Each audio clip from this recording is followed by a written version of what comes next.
So, welcome back to another episode of Seasons of the Goddess. My name's Sarah, and I'm here with Miriam and Northstar today, as well as our special guest, Kathy Forrest. And if you're not familiar with Kathy Forrest, you're missing out because Kathy is a master energy healer, a psychotherapist, and a transformational life coach with over 30 years' experience in guiding individuals through profound personal and spiritual transformation.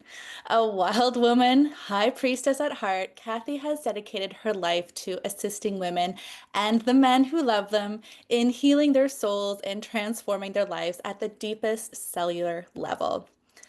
Throughout her journey, Kathy has cultivated a rich array of tools and wisdom, wearing many hats as a ceremony leader, pipe carrier, ordained minister, past life regression therapist, and Akashic Records reader.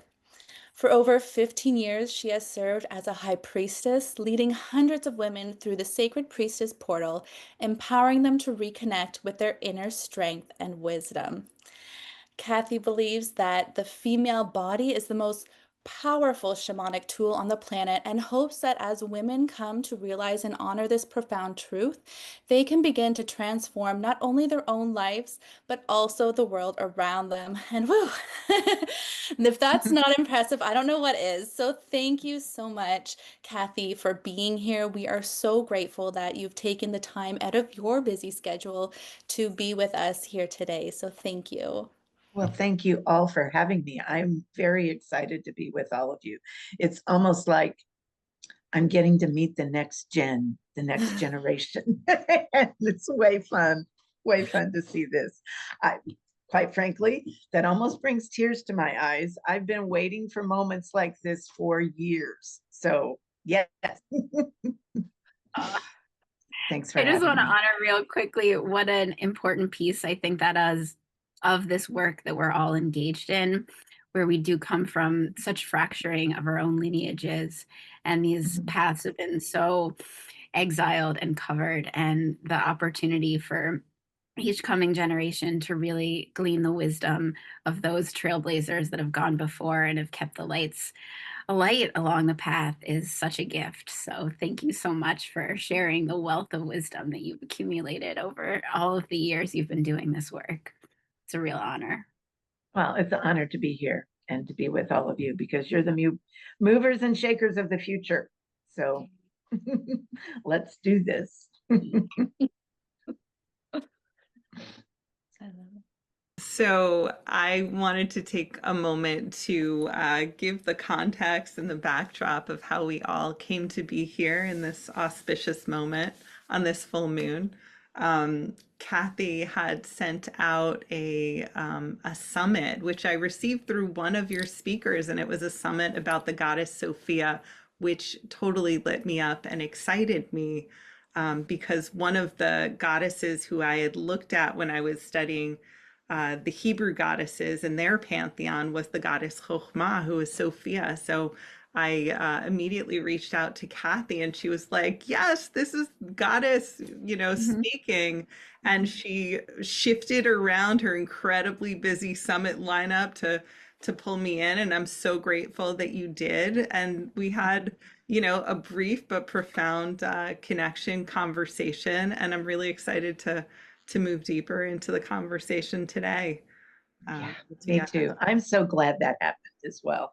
That was one of the magical things about that whole summit was that she kind of took over and just did it. And so I just saw your email as another one of those little, fairy dust sprinkles and just said, yes, let's do this. You don't mess with her. You don't say no. That's right. That's right. That's one of the humbling things about working with the goddess is that sometimes, the best laid plans, as I'm constantly discovering, get shifted because she'll present the next breadcrumb, and it's, an opportunity to move aside and create some space for whatever she's bringing forward. Yeah, so Kathy, I'm so excited to learn more about you and your path with the goddess. And I wanted to hear about the origins of your path with the goddess. How did you first encounter her? Well, I thought about this question for a while because it's been a minute. Um, I was raised fundamental Christian. So there was no, Mary had the baby. That was it. And um, in my mid 40s, probably when everybody does that thing where we start exploring other things, I went to a sweat lodge and that was it. It was like I had never been in the presence of such loving energy before. And she started laying breadcrumbs and, books here, books there. Probably the next big turning point was I found Queen Afua's book, Sacred Woman, and started a circle in my living room. And it was 6 girlfriends, and we did that for a year. And at the end, we finished, each different month. And, we were all crying and carrying on at the end of the circle. And I just looked around the circle and said, let's do it again. And that was the beginning of Sacred Rhythms. And that's been going on for, let's see, that was 2002. So almost 25 years. But my women's circle started in my living room back in 2002.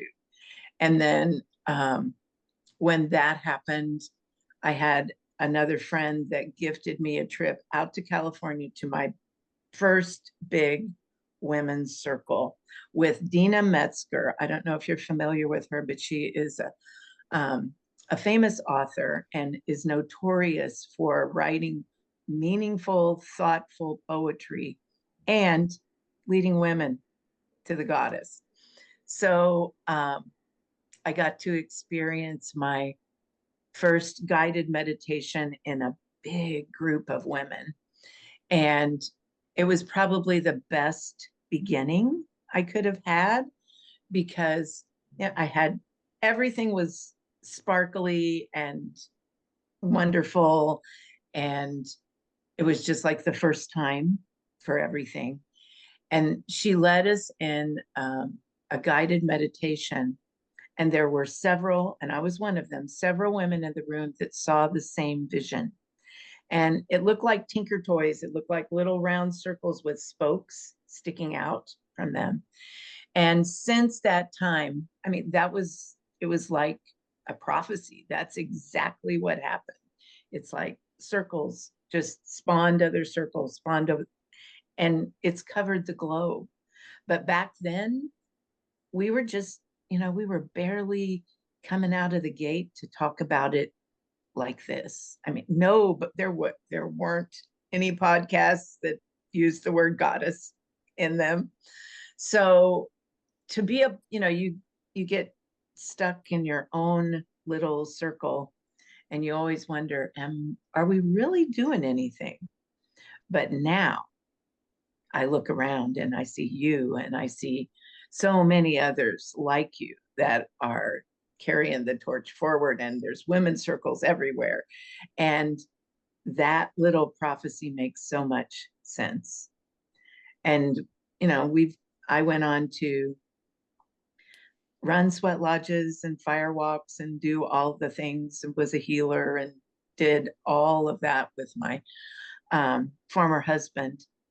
And then probably the next turning point was when I found Kathleen McGowan's book, The Expected One. If you haven't read that book, oh, honey, yes, you have to put that on your list.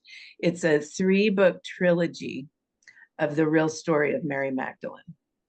This woman studied for 10 years and went over and talked to, got the secret wisdom from all of the lineage carriers that don't write things down.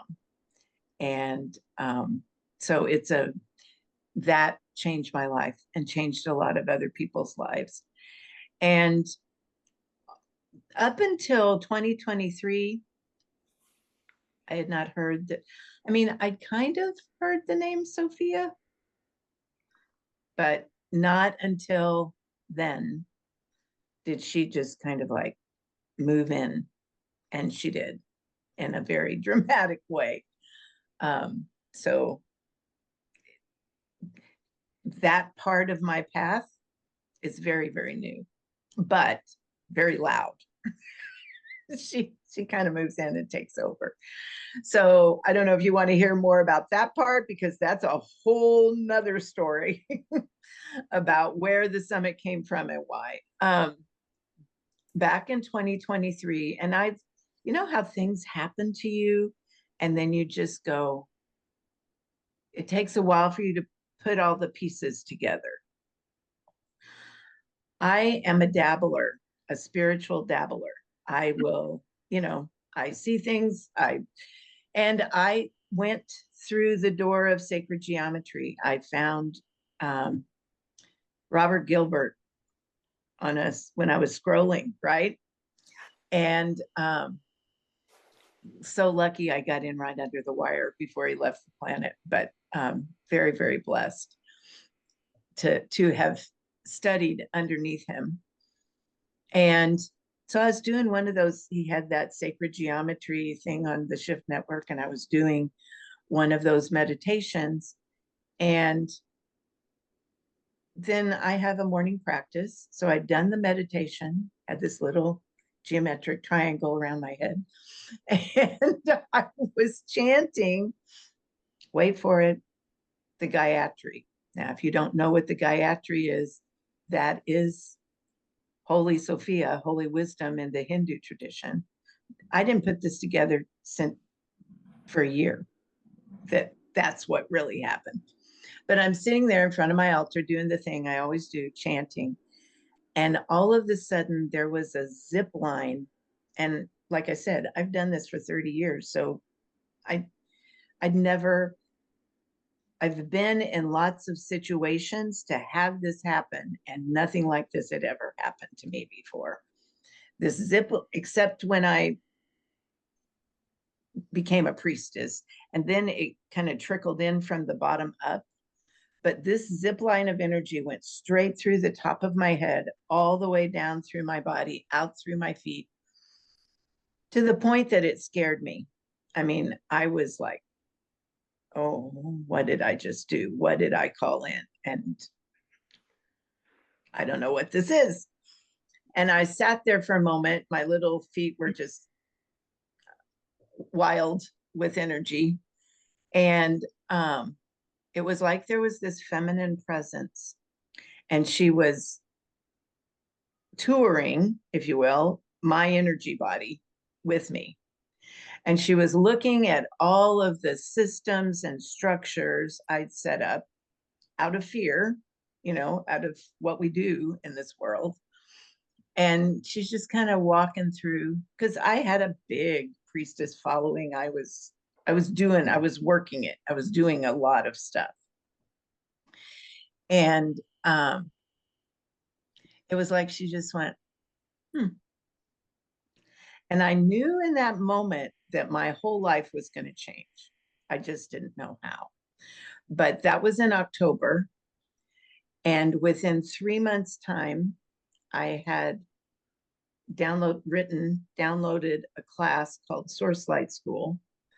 Had created a protocol for people that want to connect with their soul without the dogma. I didn't know that's what I was creating. That's what it is.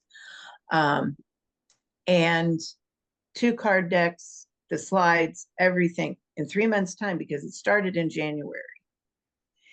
And I was waking up every morning in bliss, like 3 a.m. in the morning. I couldn't wait to get downstairs and start creating again.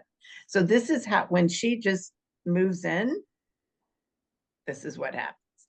So that took over my life for a year, and lots of things changed. Priestess changed, everything really changed. Format and all of that.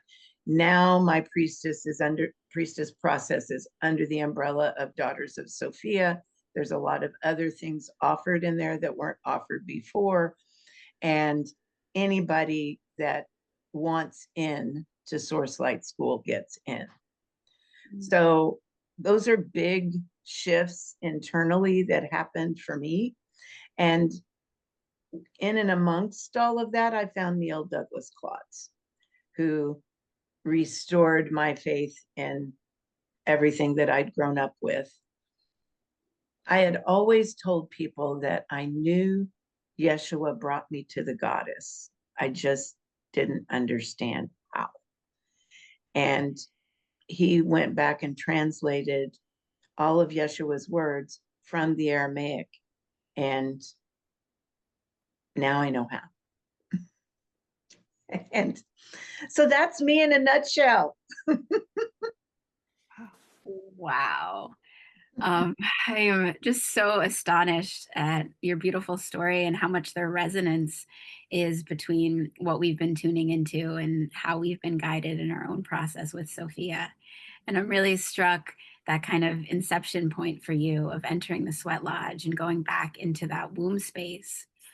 And we kind of wanted to hear more about the evolution of your journey. And what's fascinating to me, because I think it touches all three of us in the heart, your story from coming from fundamental Christianity. And all three of us grew up within those patriarchal Abrahamic religions. And there's this kind of often rebellion against and turning away from those traditions that in their interpretation have become so limiting and oppressive, especially to women. And yet, as we find the goddess again, we recognize that she's inherent everywhere. And that's so integral to your work and your understanding. And so I'm really curious from what you shared, how that kind of going forward in your journey, those breadcrumbs that she offered, has also healed and allowed you to see how they were present all through your life. And that return, which we've also been so led to through the Magdalenian tradition, through the Christ consciousness outside of the institutions, how maybe you can see your journey and that evolution that she's brought you on through all of it, and how maybe it's tied together for you. Well, yeah, because there's so many pieces. A big chunk I left out, really, and I didn't really mean to leave it out. It's just so much a part of me, I forget it sometimes, is that when I say that the most powerful shamanic tool on the planet is the female body, I mean that with every ounce of my being. And my passion for years, well, and still is, but for years and years and years, was showing women how to wake that up and how to, how important it is to let our blood touch the ground and really and truly activate the power that is just kind of resting dormant, because that was what was taken away first, all of the knowledge of how powerful we are inside. So I ran women's circles and weekend retreats where women would come to my property for just weekends, and we would learn survival skills. We would just be on the land and let the land wake up our body, because a lot of times women don't know that really that's all we have to do. But that took up a lot of space. And when during that time period, I mean, you all are in such a juicy time because all of the truth is being revealed. It's all coming out. Back then, there were I am just now moving back into the good graces of my family. When I say I was raised in that tradition, that was everything we did. That was the only thing we did. Dad was the chairman of the board. I mean, so for me the only thing that made me halfway palatable was that at least it was Native American and it wasn't Wiccan. I mean, I'll just say it like it is. I mean, because that would have and it kind of almost did really, like there was a big distance for a long time. The turning point for me for bringing all that in, so I feel almost like a newbie, was back in 2023 when she came in. Because up until that time, and I see so many women do this because this is just what we're taught to do. We have all been taught to go outside of ourselves and connect with an archetypal energy, be it masculine or feminine, that's something out there. And right when Sophia came in, one of the wonderful little happy surprises she gave me was I had done a soul retrieval and found a really nasty one. And with that came, I could feel in my heart, and now it's at the very beginning, I could go there on command. Now it's fleeting from time to time, but I can get there. But I can literally be in my 12th dimensional self and feel the love that creator creatrix has for this planet and for all beings, and know that that's what I came here to bring. And that was what drove me to create Source Light School, and all of it was because I wanted everyone to feel this. I wanted everyone to know that that was possible. And that is a shift in the trajectory of the way people, or at least my generation, thought and were taught. Even if you were in a goddess tradition, you were going out to all of the different archetypes. No one ever taught you to really, even the pictures of Jesus knocking on the heart, it never shows you that he's inside. You always think he's outside, and that's not the truth. The truth is that piece of light that you brought is still inside of you. And it's what keeps you alive. And it is Sophia. I heard Neil on another summit the other day, and he said, she experiences life through us. We will never see her. There's no way to personify her. She doesn't have a physical body. She's in everything. And that was a big shift for me. It was a big shift for my students, but it was a shift that at that moment in time, everybody was making. They were all saying, you have to get connected with your soul. You have to go back into your heart. And that's a shift that is pretty new, quite frankly. I mean, even in religious circles, it's like we were taught to go outside of us, but that's not where it is, and it never has been. So I see all your heads going at the same time. So it's been an evolution, and I had to do all the things. I mean, people were upset with me for a really long time. We just learned how to manage that. And now, they think they can trust me again. So I've been let back into the fold. But it sounds like sorry, keep going. No, it's just been a journey.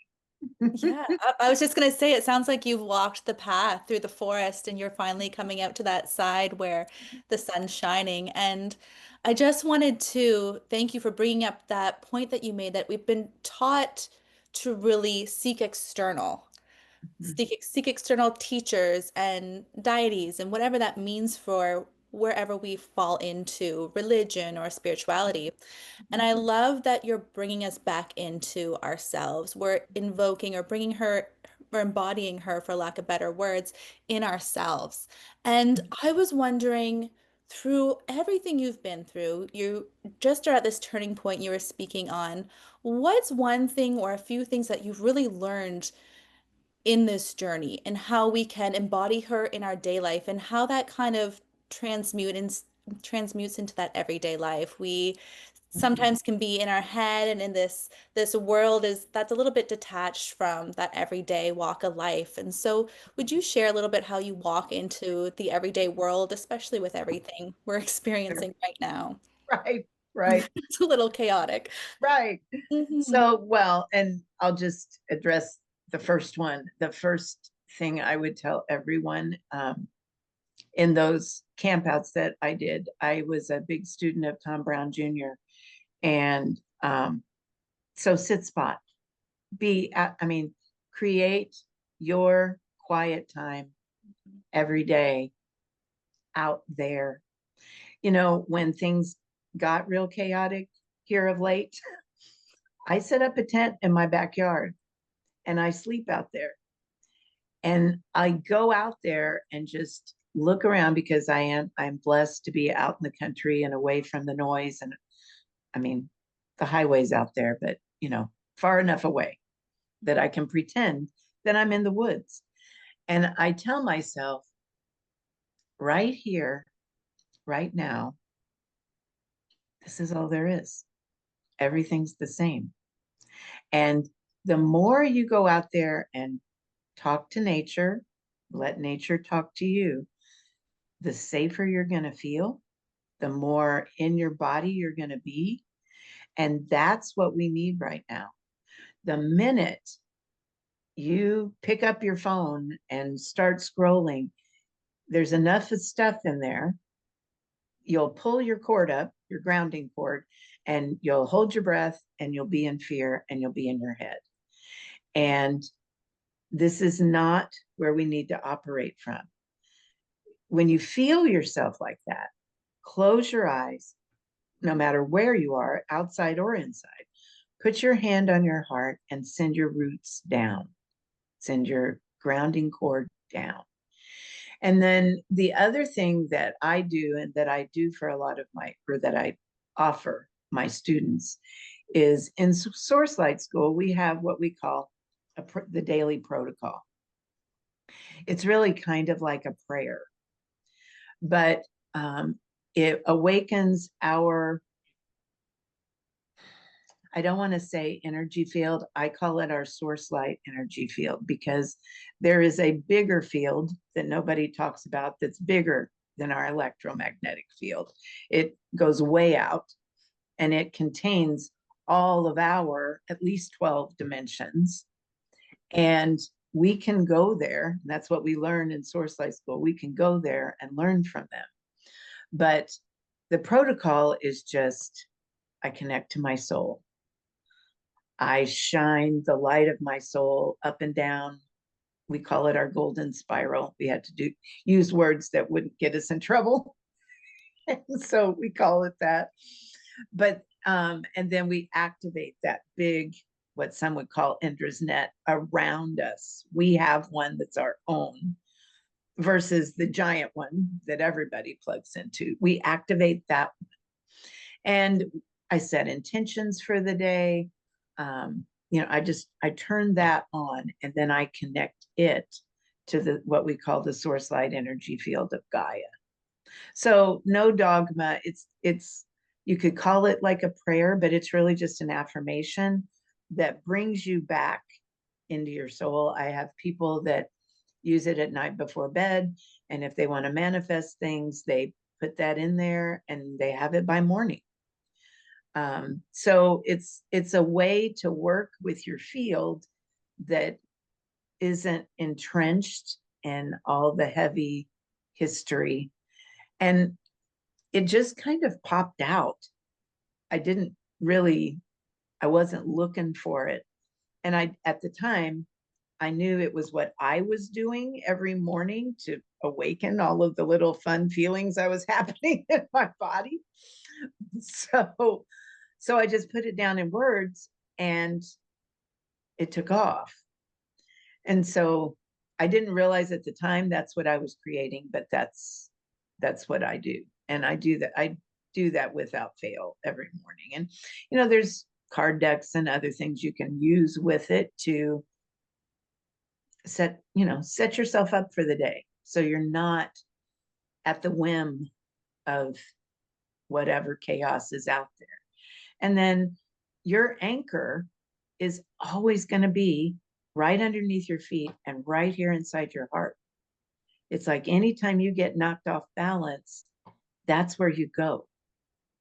And it takes a little retraining. You all, like I said, I got 20 years on all of you for sure.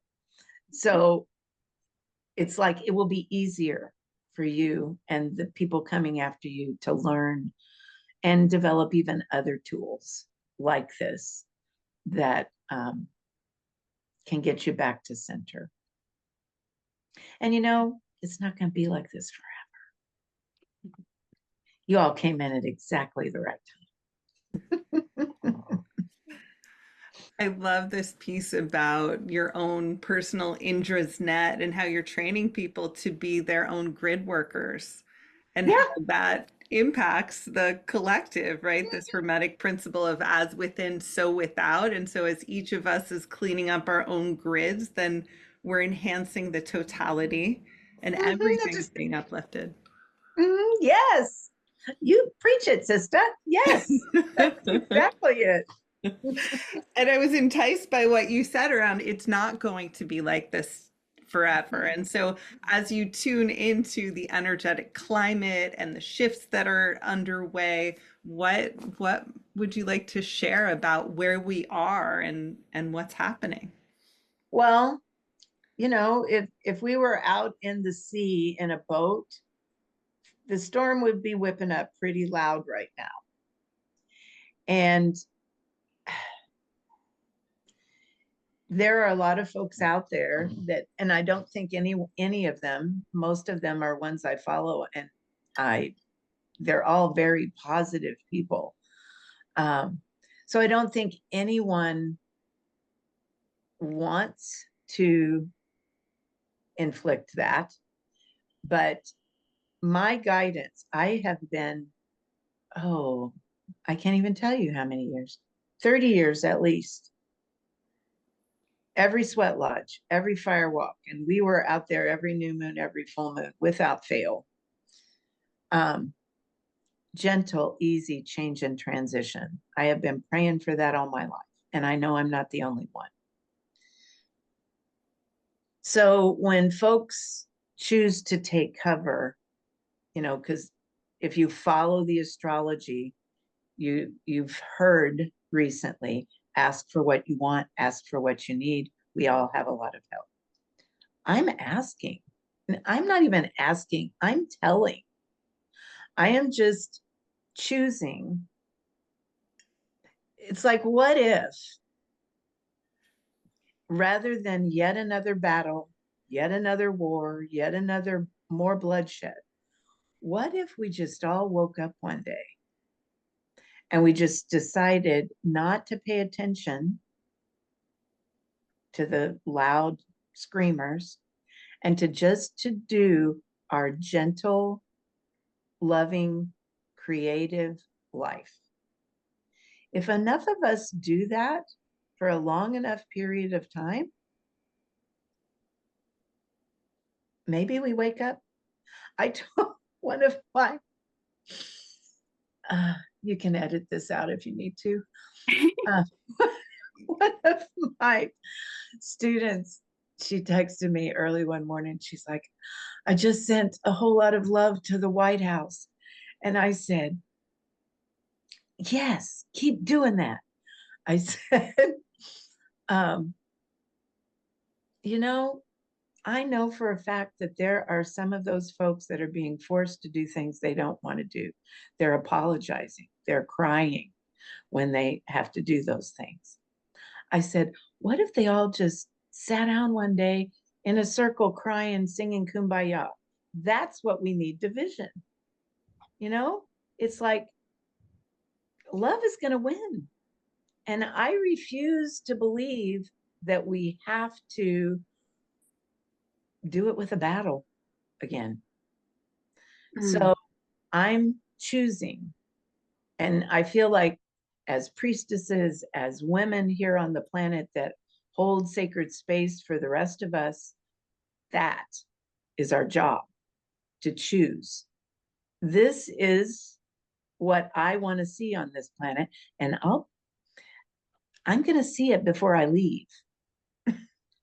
And I'm intending that. And I think if enough of us intend it, that's what we want.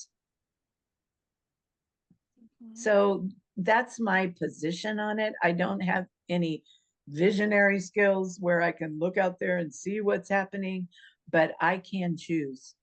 And I know I've done enough work on this planet that Mom hears me and she hears all of us. So why not? Why not choose that instead of fear?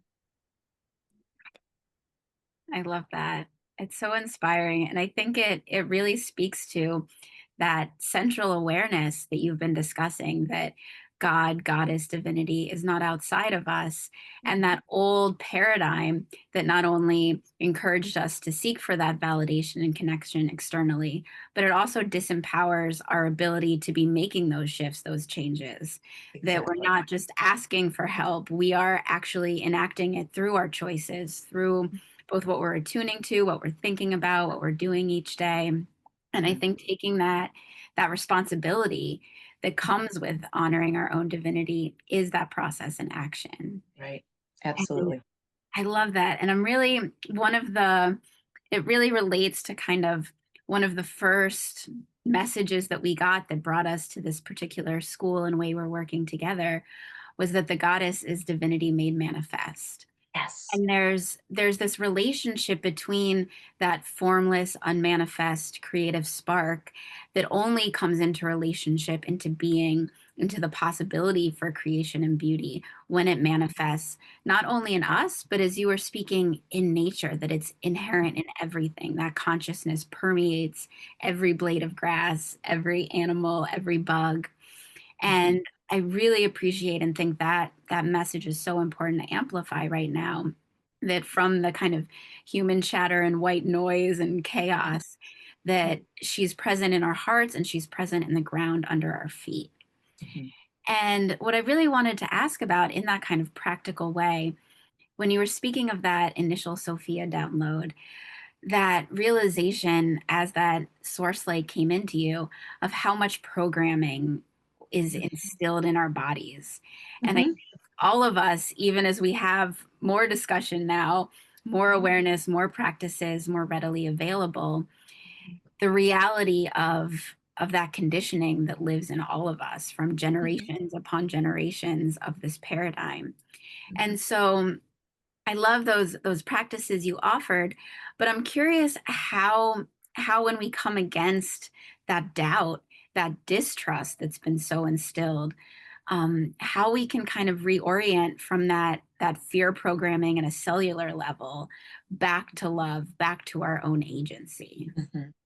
That's a good question. And I tell all of my people, don't be a lone ranger. If it gets so bad that, you feel yourself dip. I mean, those of us that are healers, if you don't, you should have this built in. You get healings yourself. So if you find yourself in one of those places, and you use the quick fixes and they're still not working, you go out and get someone else to work with you, work on, I don't like to say work on you, but you get somebody to walk alongside of you and, energy work, Reiki, even counseling, whatever, but get yourself in a circle. If you're not in a circle, find a group of people that you feel aligned with and are accountable to, that will keep you in that space. I mean, I can always tell, and I tell people I will never quit working because I have to open circle at least 2 or 3 times a day so that I feel normal. And I can tell if I have a weekend off or if I have a week off, I'm a mess. And I just need to go back to work. because I need that connection. And I'm, that was one of the things that our religious forefathers and mothers got right. Forsake not the assembling of yourselves together. So we have to learn that, even though, it's not the same tradition. You're going to feel much more supported if you have a group of people around you that think the same things and hold you accountable, and don't let you dip too far. So that's, if that happens to me and I can't pull myself out, that's what I do. I have lots of people I can call on. Yeah, having our community, right? I think we undervalue how important it is a lot of the time. Mm-hmm. I And do, until Monday morning or Tuesday morning, when I call in a circle and I'm just like, ah. So yes. Well, thank you, Kathy, so much for your time today. Before we kind of wrap things up, we'd love to hear about anything you're working on or anything you'd like others to know. Well, what's happening? We're getting ready to start new priestess circles. So a new circle is opening, and we call this Source Light Priestess. So it went from 29 modules to 39 modules, and so encompasses all of the Sophia information. That begins October 15th. So there's still, actually, you could still get in even after that if anybody's interested in that. And then Source Light School, you can always watch the recordings of it, but we start a new round of that in January, if you wanted to get in on lives. And then what do I want people to know? My guess is that most everybody watching this is going to be familiar with goddess circles. So if you're not in a circle, get yourself in one.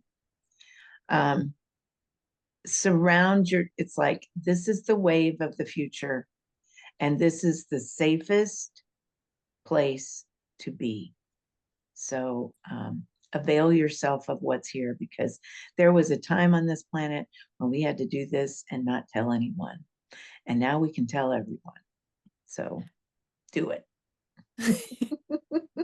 Just do it. It reminds me of your first vision of those Tinker toys, that not only the preciousness of that circle, but then those spokes that reach out in ever widening circles to connect with. That vision has come back to me so many times since that time, and you can just see it. She's encompassing the globe. So, and you all are living proof. So thank you for everything you're doing to put her out there. Thank you for who you are, for what you bring, your courageousness as a pioneer in times when it was not safe to say what you were doing, and when it caused strife to, isolate you from your family, from those who raised you. It's not easy, and it's getting easier and easier thanks to courageous trailblazers like yourself. So I really just want to take this moment as the next generation of priestesses who are, also walking the path, to really honor you for your pioneering, your courage, your heart, and your utter devotion to Sophia, to Goddess in all of us. It's really so inspiring, Kathy, and I'm so grateful. Thank you. So grateful. And we're going to put on our description of this info, we'll have all the direct links. But for those listening, know that you can find more of Kathy and sign up for those incredible priestess programs at celestialforestinstitute.com and kathyforest.com. We'll get you there. Thank you. Thank From the bottom of my heart for all you've done and all you continue to do to reweave this web of goddess community and culture. Thank you all. This was way fun. So fun. So fun. Much love, sister. Yeah. All right. See you soon. Thank you. Bye. Thank you. Bye. Is while we're recording, is there anything we want to record into this for this episode? Do we want to do like a follow-up? Like, hey, we just had a great conversation. Do we want to just debrief? Like, do a 10-minute debrief for our listeners? Sure. So like a summary that then gets kind of fed Just in. like we can even just sit, like open it with like we just like holy can't believe can't believe we just talked to Kathy like and just kind of go over that. Do you want to do that? We could do that, and we could also do a brief promo for November 5th after. Uh, Okay. Yay. So whenever we want to, yeah. Who wants I'll to let do you it? take the lead. You know what you're doing. I'm like, I'll follow. Oh my goodness. So we just had an amazing conversation with Kathy Forrest. What did you all think about that? What hit? What are you taking away? I am so still integrating everything she shared. It was profound. It was a profound conversation. And I love that she opened up about the web. It reminded me of when we were in community and talking about creating that web. Do you remember in our ceremony? We were creating this web of protection around us during one of our journeys with the goddesses in the Goddess Grail. And we were talking about how profound that is and how that weave of protection connects us to all that is. And the fact that she brought that up in a different light was so symbolic. It seemed to really resonate and really mirror back what we're channeling and downloading as we move through our programs too. And there was just so many of those moments where it was like validation, but also awe that we can really trust these transmissions of the goddess and how they're coming through to us and into our work without us really knowing that they're coming into others as well. It's so universal, more so than I think we thought. And I think that's just one of my biggest takeaways from this was just trusting that transmission of the goddess as she channels through us. And whether that's through our speaking, whether that's through our visuals, however that moves through, it's just been one of those, oh my goodness, sit back, let me just digest this a little bit more because that really shook me in a good way. In a good way. Yeah. I think for me, it really just highlights what Kathy was speaking about community, and one of the many reasons why it's so vital that we need that reflection of one another, especially as we move through these imprints of distrust and self-hatred and unworthiness. That when we come together and have the courage to speak what we're experiencing, what we're seeing, we recognize that we are getting the same things because we're connected to and we are made of the same things. And that thing is divinity, is consciousness that is inherently interconnected. And to relearn that, I think we need that validation and that affirmation of seeing in each other what can be so hard to accept in ourselves. And I was really grateful for that. Um, yeah, symbiosis, that synchronicity of hearing someone who's has been a pioneer in doing this work, and that the essence of what she received in Sophia is exactly what we're hearing. And I think it just encourages all of us to acknowledge that because, as she said so eloquently, that divinity lives within us, we can trust what comes through. And we need to really have the containers and systems of support that allow us to continue to bring through and to have the courage to act on what we're receiving, that inner knowing. Yeah. I think it was really profound to hear someone who started this work in a time when people didn't speak the name of the goddess, and it felt so edgy. I mean, I know for myself in the last 10 or so years since the goddess has really come mainstream into my life, that at first it felt very uncomfortable. But if I were to go back 20 years or 30 years and to imagine walking this path in a public way and how that might isolate me from my family, from my friends, and how it might feel unsafe, it just goes to show how much people like Kathy, priestesses like Kathy, have really laid the groundwork for us, and how easy we have it to find these resources now that those trails have been blazed. Yeah. And I think it also really encourages that all of those paths, all of those trailways, all of these practices and ancient wisdoms that are coming back and that we can reclaim, they all lead back to our own heart. They all lead back to the center.